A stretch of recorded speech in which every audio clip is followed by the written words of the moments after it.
Welcome back to the Real 411. I'm Dr. 𝐾𝐨𝐧'𝐭 McGee, and today I want to talk about a story that really intersects the personal with the political. Former President Joe Biden recently announced that he has an aggressive form of prostate cancer, and yet he's optimistic, saying, and I quote, "My bones are strong, I'm feeling good." This diagnosis is raising eyebrows for more than just the obvious reasons. The conversations it sparks aren't only about Biden himself. They're about how we view early disease detection, the transparency of public figures in health matters, and what all this means for leadership accountability. This episode is going to explore the full picture. We'll go beyond the headlines to unpack the medical facts beyond the specific diagnosis while also looking at other societal implications. Because honestly, here at the Real 411, we know the story is never just a headline. So let's dive into what we know about this diagnosis. Former President Biden revealed he was flagged for prostate cancer earlier this year during a routine physical. This is a critical reminder of why screening tests are so very important. His medical team found what they call a small nodule in his prostate earlier this year. Recently, Biden was diagnosed with an aggressive form of metastatic cancer. Let's talk about metastatic prostate cancer. When we say metastatic, it means the cancer didn't stay put, it traveled. For Biden, it spread to his bones, but, and this is key, it didn't infiltrate his organs. That's huge. The fact that this cancer appears to be hormone sensitive makes it manageable. Put simply, medications can keep this cancer in check. It's not just semantics when its doctors say the prognosis is optimistic. It's rooted in science. And here's why prostate cancer can feel like a paradox. On one hand, it's one of the most common cancers among men. But on the other hand, it can fly under the radar for years if it's not caught early during routine screenings. Biden's case reinforces that reality. The absence of symptoms doesn't mean an absence of disease. Let's hear Biden's thoughts on his recent diagnosis of prostate cancer and remembrance of his son, Beau Biden. Memorial Day event in Newcastle, Delaware. The former president spoke for the first time about his stage 4 prostate cancer diagnosis and appeared optimistic about the treatment and prognosis.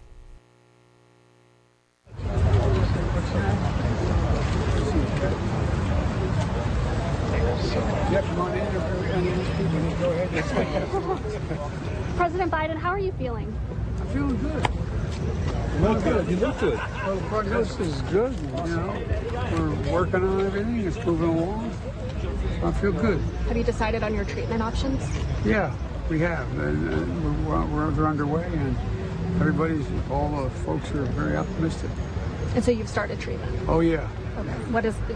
Would you be willing to share what exactly that entails? It's all a matter of taking a pill, one particular pill, and for the next 6 weeks and then another one. And the expectation is we're going to be able to beat this. It's not in any organ. It's my bones are strong. I've been benefited, so I'm feeling good. So I feel like everybody expects. I've done it all because I'm loyal. I do it every damn year. At the very beginning. Never forget my team. I feel like everybody didn't know what to expect of you today, and then you get here and you're speaking powerfully. You look good. You're confident. What do you say to all those people? Don't count you out. Well, I say lots of luck in the senior year. Mr. President, what has this been like for your family? Obviously, this is also an emotional time. This is the 10-year anniversary of your son, Beau's passing. You received this diagnosis just 2 weeks before that. Well, we're all optimistic about the diagnosis. Matter of fact, one of the leading surgeons in the world worked with me, and he had diagnosed with the same exact thing 32 years ago. He's alive and well, doing very well. So we're optimistic. We're optimistic.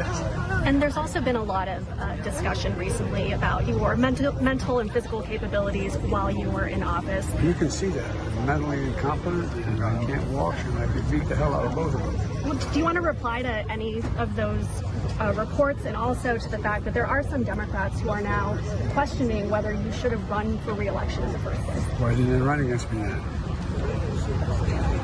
I got beaten. Do you have any regrets? No, I don't mean it. Look, we have there's a lot going on, and I think we're at a really difficult moment, not only in America, but in the world. I think they're one of those inflection points in history, where the decisions we make in the next little bit are going to determine what things look like in the next 20 years. We're talking about that for a long time. And I'm very proud. I put my record as president against any president at all. You notice that 12 of the 10 leading presidential historians rated me pretty good on that list, and the guy I ran against is rated him the last. So we'll see. So you had Watch your grandson with you. What's it mean to have your family? Were you able to look out at him while you're talking? It was good. Look, that's my son Bo's son. And Bo started coming here with me about the same age.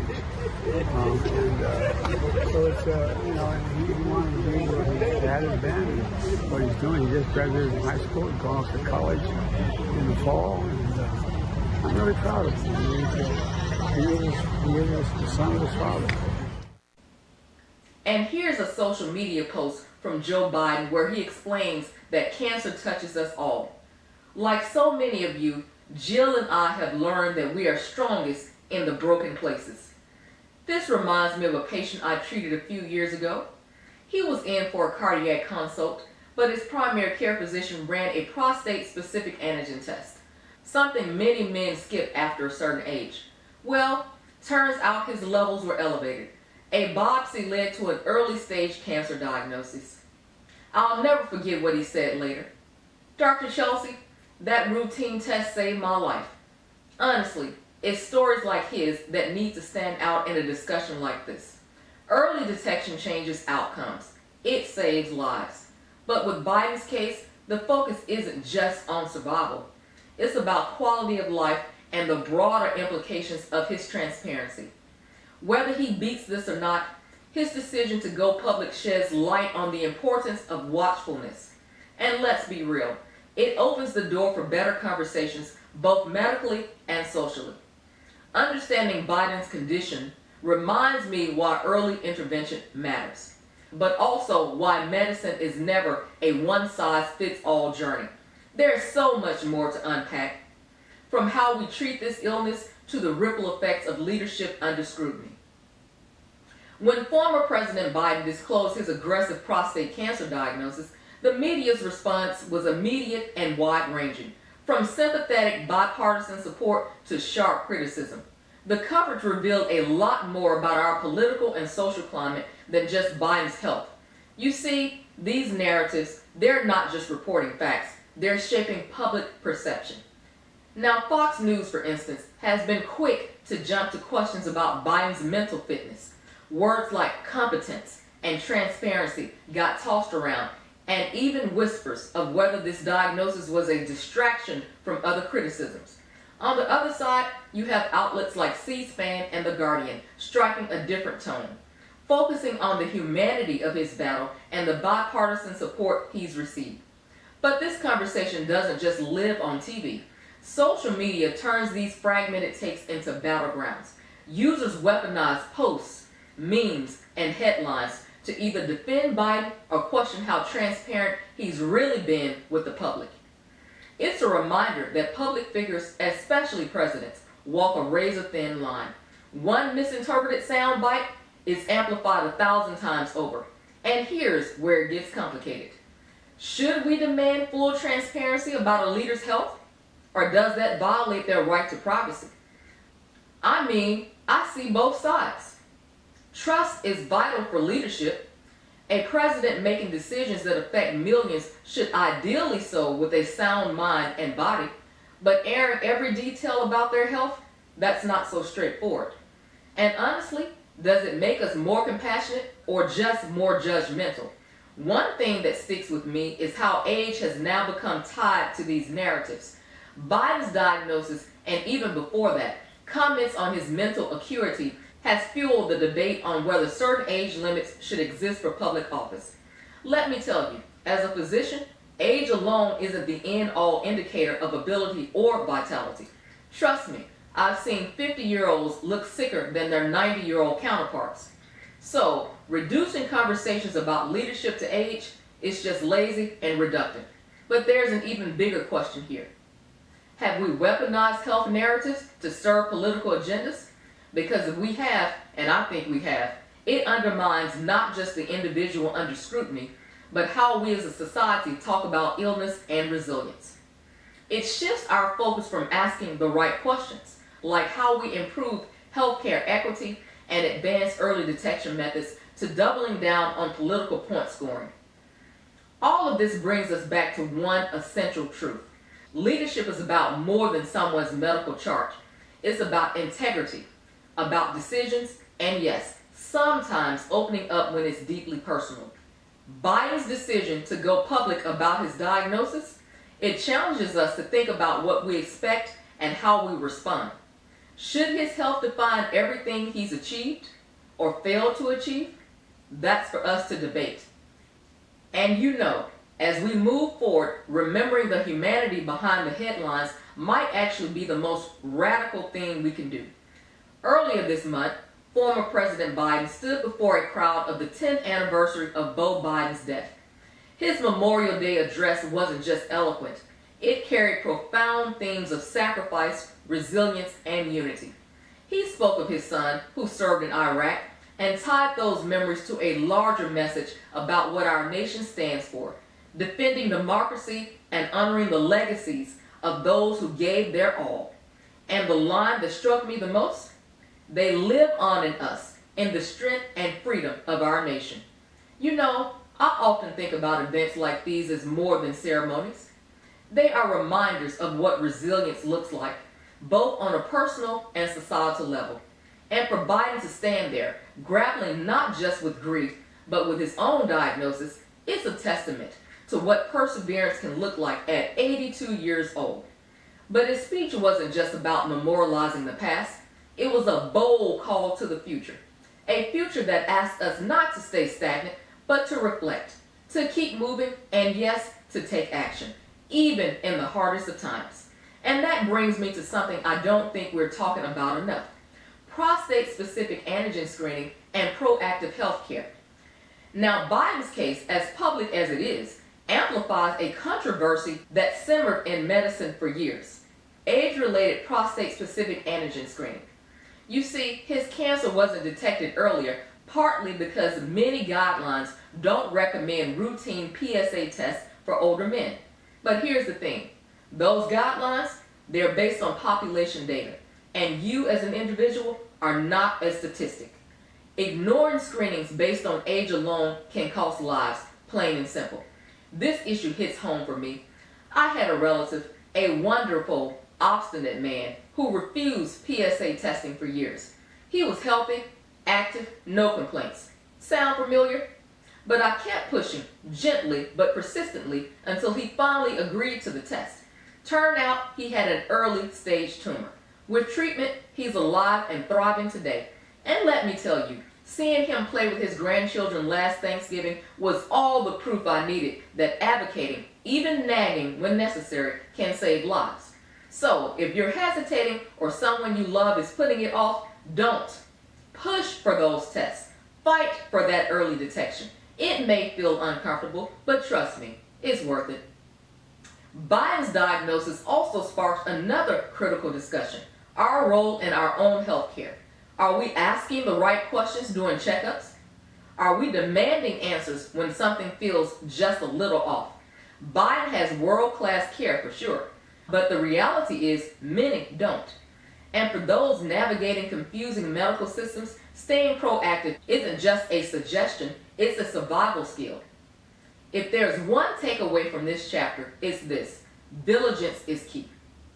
Whether it's showing up for regular screenings, knowing your family history, or simply asking your doctor what's next, these actions matter. And as I always tell my patients, your health isn't just your doctor's job, it's a partnership. So with that in mind, let's take a step back and consider what Biden's battle with prostate cancer teaches us beyond the biology and the headlines. Is it just about early detection, or is there more? Stick with me as we dig even deeper into the lessons we can learn from this diagnosis and what it means for all of us. Let's briefly talk about what is the function of the prostate, risk factors for prostate cancer, stages of prostate cancer, screening guidelines, and how prostate cancer can be managed. The prostate gland produces seminal fluid. The three primary functions of seminal fluid are to provide nutrients for sperm, facilitate sperm motility, and aid in the survival of the sperm. Common risk factors of prostate cancer include older age, obesity, family history, and black race. Common signs and symptoms include frequent urination, weak urine stream, and blood in the urine or semen. Take a look at this chart. It gives a detailed overview of prostate cancer screening guidelines based upon age group, risk factors, and genetic predispositions. Most importantly, the chart depicts screening recommendations. Moving forward, there are 4 stages of prostate cancer. Stage 1 occurs when there is a small tumor localized to the prostate gland. Stage 2, the tumor is still localized to the prostate gland, but it has grown in size. Stage 3, the tumor has grown through the prostate gland capsule and may invade the seminal vesicles. Stage 4 is a more advanced case of cancer in which the tumor spreads beyond the prostate and can invade other organs of the body. There are certain types of treatment based upon the stage of prostate cancer. Stage 1 prostate cancer can be managed with surgical prostatectomy and radiation treatment. Stages 2 and 3 are treated in a similar fashion with surgical prostatectomy, radiation treatment, and ADT hormone therapy. ADT works to reduce the levels of the male hormone testosterone. And you ask, why is this important? Because prostate cancer cells depend upon testosterone for growth. Essentially, removing the testosterone supply starves the prostate cancer cells. Stage 4 prostate cancer is treated with chemotherapy, radiation therapy, and ADT hormone therapy. And so, what does President Biden's diagnosis really teach us? It underscores one simple but profound truth. Early detection saves lives. Regular health screenings, especially for something like prostate cancer, can make all the difference. They're not just about catching disease, they're about creating the opportunity to act and to live, not just survive. But this conversation also points to something larger. It highlights the need for transparency and accountability in leadership. Biden's choice to go public wasn't just a personal revelation. It was a reminder of what integrity can look like, even in the face of adversity. And maybe, just maybe, the most important lesson here is universal. The quiet, undeniable strength in vulnerability. By sharing his journey, Biden challenges all of us to show up for ourselves and for each other. Whether that's in a doctor's office, a voting booth, or even through a simple act of kindness. If today's episode resonated with you, if it made you pause, think, or better yet, act, share this with someone who might need to hear it. And hey, don't forget to subscribe to The Real 411 for more stories that dig beneath the surface, bringing light to the moments that shape our world. I'm Dr. 𝐃𝐨𝐧'𝐭, and remember, the story is never just a headline. Until next time, stay informed, stay engaged, and most importantly, take care of yourselves and each other.